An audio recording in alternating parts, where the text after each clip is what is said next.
Hello मेरे दोस्तों, स्वागत है आप सभी का आपके अपने YouTube channel SS study material पर। दोस्तों, ये जो क्वेश्चन है ये पॉलिटिकल साइंस मेजर बीबीएम के यूनिवर्सिटी का है। ठीक है, सेमेस्टर 2 का मेजर पेपर 2 पॉलिटिकल साइंस का ये एक इंपॉर्टेंट क्वेश्चन है। इससे पहले कुछ इंपॉर्टेंट क्वेश्चन करा दिया गया है और एक दो बचा हुआ है जो अभी करा दिया जाएगा। ठीक है, क्वेश्चन क्या है कि राजनीतिक संचार से क्या अभिप्राय है और राजनीतिक जन संचार में मीडिया की भूमिका का वर्णन करें।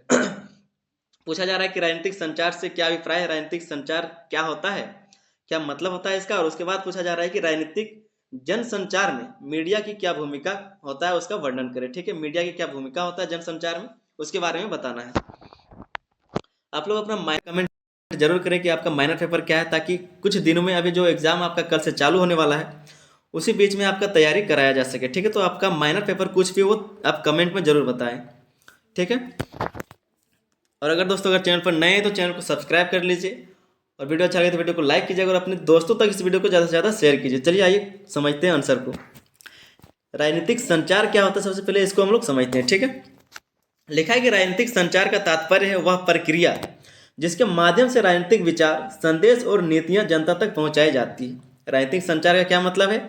एक प्रक्रिया है जिसके माध्यम से क्या है कि राजनीतिक विचार को, संदेश और नीतियों को जनता तक पहुंचाया जाता है। ठीक है, यह एक ऐसा माध्यम है जिससे राजनीतिक दल, नेता और सरकारें अपनी नीतियां, विचारधाराओं और लक्ष्यों को जनता के समक्ष प्रस्तुत करती है। ये क्या है कि जो ये एक माध्यम है। ठीक है, एक माध्यम के रूप में ये काम करता है, जिससे क्या है कि सरकार जो है, कोई भी राजनीतिक दल है, वो नेता है या फिर सरकार है, वो क्या करता है अपनी नीतियों को, अपने विचारों को, अपने लक्ष्यों को, जो भी वो उसका लक्ष्य है वो अपने जनता के बीच में, जनता के समक्ष उसको प्रस्तुत करता है। यह एक माध्यम है राजनीतिक संचार का। ठीक है, राजनीतिक संचार एक माध्यम है।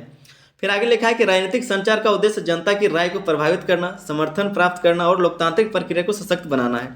ये जो राजनीतिक संचार है उसका उद्देश्य क्या है कि जनता की राय को प्रभावित करना, समर्थन करना और प्राप्त करना और लोकतांत्रिक प्रक्रिया को सशक्त बनाना। ठीक है, ये किसका कार्य है? तो राजनीतिक संचार का उद्देश्य है। इसके आगे हम लोग समझेंगे, इसके आगे है कि राजनीतिक संचार के मुख्य तत्व। राजनीतिक संचार के मुख्य तत्व क्या है?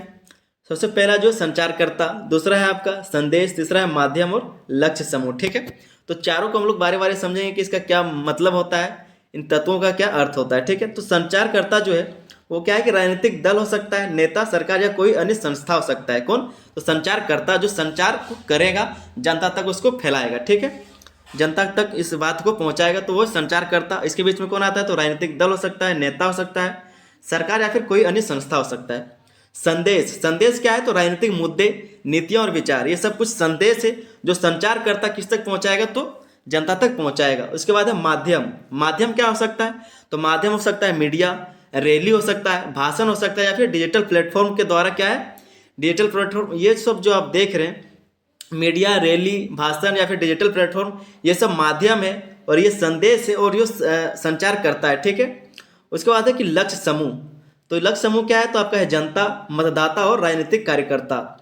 आप पूरा अगर इसको समझना चाहे तो जो संचार करता है वो संदेश को पहुंचाता है माध्यम से। तो कौन सा माध्यम? मीडिया हो गया, रैली, भाषण, डिजिटल प्लेटफॉर्म से। किसके पास? तो जनता के पास, मतदाता और राजनीतिक कार्यकर्ताओं के पास पहुंचाता है। ठीक है, संचार करता आएगा संदेश लेके, इस माध्यम से इस लक्ष्य तक पहुंचाएगा। बात क्लियर है? अच्छे से आपको समझ में आ गया। फिर आप देखते हैं राजनीतिक संचार का महत्व। राजनीतिक संचार का क्या महत्व है उसको देख लेते हैं। ठीक है, सबसे पहला है लोकतंत्र को सशक्त बनाना, दूसरा है जनता को राजनीतिक मुद्दों और नीतियों से अवगत कराना। जनता को राजनीतिक मुद्दों और नीतियों से अवगत कराना, ये भी क्या है? तो राजनीतिक संचार का महत्व है।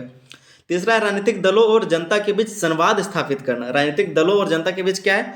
बातचीत, संवाद को स्थापित करना। ठीक है, तो ये आपका महत्व हो गया राजनीतिक संचार का। आगे हम लोग देखते हैं अब राजनीतिक संचार में, राजनीतिक जनसंचार में मीडिया की भूमिका को। जो राजनीतिक जनसंचार, उसमें मीडिया की क्या भूमिका होती है उसको हम लोग समझेंगे। तो क्या लिखा है कि मीडिया राजनीतिक जनसंचार का एक प्रमुख घटक है। यह जनता और नेताओं के बीच एक सेतु का कार्य करता है और लोकतंत्र को सशक्त बनाने में महत्वपूर्ण भूमिका निभाता है। मीडिया जो है, मीडिया क्या करती है? तो मीडिया, अभी जैसे चुनाव चल रहा था झारखंड में, महाराष्ट्र में, तो मीडिया का काम क्या था? मीडिया का काम था कि सरकार के द्वारा जो भी संदेश है, जो भी वो उनका कहना है, जो भी वो कहना चाहते हैं, जो भी जनता को संदेश देना चाहते हैं, वो संदेश को जनता तक पहुंचाना। ठीक है, वो एक प्लेटफॉर्म की तरह काम करते थे मीडिया। और उनका एक वही काम है, ठीक है, सच्चाई को दिखाना, लोगों के हित के बारे में दिखाना, ठीक है, पार्टी के बारे में बताना, ये सब कुछ काम है किसका, तो मीडिया का। वही लिखा है कि राजनीतिक जनसंचार में मीडिया की भूमिका, इसी को हम लोग समझेंगे। तो जो पहला भूमिका है वो क्या है, जानकारी प्रदान करना, ठीक है, जानकारी प्रदान करना किसका काम है, तो मीडिया का। मीडिया का जानकारी प्रदान करना मतलब लोगों को मीडिया द्वारा जो जानकारी दिया जाएगा उसी को पहले में लिखा है कि जानकारी प्रदान करना। इसको हम लोग समझेंगे इस तरह से कि मीडिया जनता को राजनीतिक गतिविधियों, चुनावों और सरकार की नीतियों की जानकारी देती है। मीडिया जो है वो राजनीतिक गतिविधियों, चुनावों और सरकार की नीतियों की जानकारी देता है, किसको, तो जनता को। फिर अगला क्या, कि समाचार चैनल, अखबार और डिजिटल मीडिया जनता को सही समय पर जानकारी पहुंचाते हैं। जो भी समाचार चैनल है, जो भी न्यूज़ है, न्यूज़ चैनल है, अखबार है या फिर डिजिटल मीडिया जो भी है, वो जनता को सही समय पर जानकारी पहुंचाता है, और वो भी सही जानकारी पहुंचाने का उसका काम है, ठीक है, मीडिया का। आगे देखते हैं, दूसरा में इसका भूमिका है राजनीतिक शिक्षा, ठीक है, राजनीतिक शिक्षा। इसमें क्या है कि मीडिया राजनीतिक मुद्दों और प्रक्रियाओं के बारे में जनता को शिक्षित करती है। मीडिया क्या करती है कि राजनीतिक मुद्दों और प्रक्रियाओं के बारे में जनता को शिक्षित करती है। मीडिया का काम है कि जो भी राजनीतिक दल है उनका जो भी मुद्दा है राजनीति का, उनका जो प्रक्रिया होता है उसके बारे में जानकारी देना जनता को, ये किसका काम है, तो मीडिया का काम है, ठीक है। इसमें दूसरा पॉइंट है कि चुनाव के समय विभिन्न दलों और उनके घोषणा पत्र की जानकारी प्रदान करती है। जैसे अभी चुनाव आया था तो अलग अलग पार्टी ने अलग अलग घोषणा पत्र जो है जारी किया था कि अगर चुनाव में वो जीतते हैं, अगर वो विजयी होते हैं तो उनके द्वारा क्या क्या काम अगले 5 साल में कराया जाएगा, ठीक है। तो वो जो घोषणा पत्र था उसका जो विभिन्न दलों का जो घोषणा पत्र था उनका जानकारी जनता के बीच में लाने का काम किसका था, तो मीडिया का था। इसमें लिखा है कि राजनीतिक शिक्षा देना, ठीक है। तीसरा जो भूमिका है वो है जनमत निर्माण। इसमें जो पहला पॉइंट है लिखा है कि मीडिया जनता की राय बनाने और राजनीतिक विषयों पर उनकी सोच को प्रभावित करने का कार्य करती है। और इसमें अगला पॉइंट है समाचार संपादकीय और बहस के माध्यम से लोगों की सोच को दिशा देती है। क्या है कि समाचार या फिर संपादकीय या फिर बहस के माध्यम से क्या है कि लोगों की सोच को दिशा दिया जाता है, किसके द्वारा, तो मीडिया के द्वारा, ठीक है। अगला जो भूमिका है देख लेते हैं, चौथा नंबर पर है कि राजनीतिक प्रचार और विज्ञापन। राजनीतिक और प्रचार और विज्ञापन, ठीक है। क्या लिखा है कि राजनीतिक दल मीडिया का उपयोग अपनी नीतियों और विचारधाराओं को प्रचारित करने के लिए करते हैं। ये जो राजनीतिक दल है मीडिया का उपयोग किस लिए करते हैं, तो अपनी नीतियों और विचारधाराओं को प्रचारित करने के लिए करते हैं। अगला पॉइंट है कि चुनावों के समय टेलीविजन, रेडियो और सोशल मीडिया पर विज्ञापन दिए जाते हैं। चुनावों के समय क्या है कि टेलीविजन पर, रेडियो या फिर सोशल मीडिया पर विज्ञापन दिया जाता है, जिसका काम क्या है कि मीडिया भी ये काम करती है, ठीक है। पांचवा जो भूमिका है लोकतंत्र की निगरानी करना, ठीक है, लोकतंत्र की निगरानी।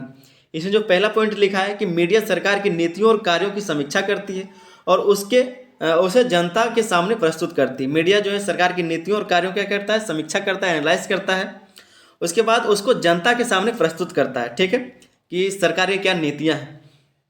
अगला पॉइंट है कि यह सत्ता के दुरुपयोग और भ्रष्टाचार के खिलाफ एक प्रहरी के रूप में कार्य करती है, ठीक है। मीडिया जो है सरकार के सत्ता के दुरुपयोग और भ्रष्टाचार के खिलाफ क्या करता है, प्रहरी का मतलब है गार्डिंग, ठीक है, पहरेदार, ठीक है, पहरेदार के रूप में ये कार्य करता है कि सही कर रहा है या फिर गलत कर रहा है। सही चीज़ों को और गलत चीज़ों दोनों चीज़ों को जनता को दिखाना और सही गलत को बताना, ये किसका काम है, तो मीडिया का, ठीक है। ये मीडिया का भूमिका है, जिसमें आपका लिखा है कि लोकतंत्र की निगरानी करना, ठीक है। तो पांचवा पॉइंट में जो है लोकतंत्र की निगरानी, उसमें यही सब लिखा हुआ है। छठा पॉइंट है संवाद का मंच, ठीक है। इसमें लिखा है कि मीडिया नेताओं और जनता के बीच संवाद स्थापित करती है। मीडिया जो है नेताओं और जनता के बीच संवाद स्थापित करता है, बातचीत का एक मंच तैयार करता है। फिर अगला पॉइंट है कि टेलीविजन, डिबेट्स, इंटरव्यू और सोशल मीडिया प्लेटफॉर्म इस उद्देश्य की पूर्ति करते हैं। क्या लिखा है कि टेलीविजन, इंटरव्यू, डिबेट्स और सोशल मीडिया प्लेटफॉर्म जो इस उद्देश्य का पूर्ति करता है। सातवां नंबर भूमिका में क्या लिखा है कि संकट के समय प्रभावशाली भूमिका। संकट जब होता है देश में तभी मीडिया जो है बहुत महत्वपूर्ण भूमिका निभाता है। कैसे, तो संकट के समय जैसे महामारी हो गया, युद्ध या फिर प्राकृतिक आपदाएं, मीडिया जनता और सरकार के बीच संचार बनाए रखती है। देश में कोई महामारी, जैसे अभी कोरोना काल में भी मीडिया जो है एकदम ग्राउंड रिपोर्टिंग कर रही थी, जहाँ जहाँ पर लोग थे, जहाँ पर फंसे हुए लोग थे, वहाँ पर जा के रिपोर्टिंग कर रहे थे ताकि सरकार को इसके बारे में पता चले और वो उनका मदद कर सके। तो इस तरह का जो समस्याओं में भी मीडिया क्या करती है कि वहाँ पर पहुँच के रिपोर्टिंग करती है, ठीक है। तो यह भी एक भूमिका था।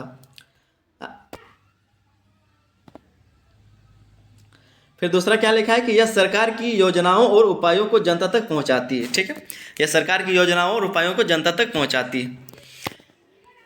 इसके बाद देखते हैं मीडिया की भूमिका के पक्ष और विपक्ष। मीडिया की भूमिका जो है उसमें कुछ पक्ष है और इसके कुछ विपक्ष भी हैं। ठीक है, मतलब कुछ सकारात्मक पक्ष है और कुछ नकारात्मक पक्ष।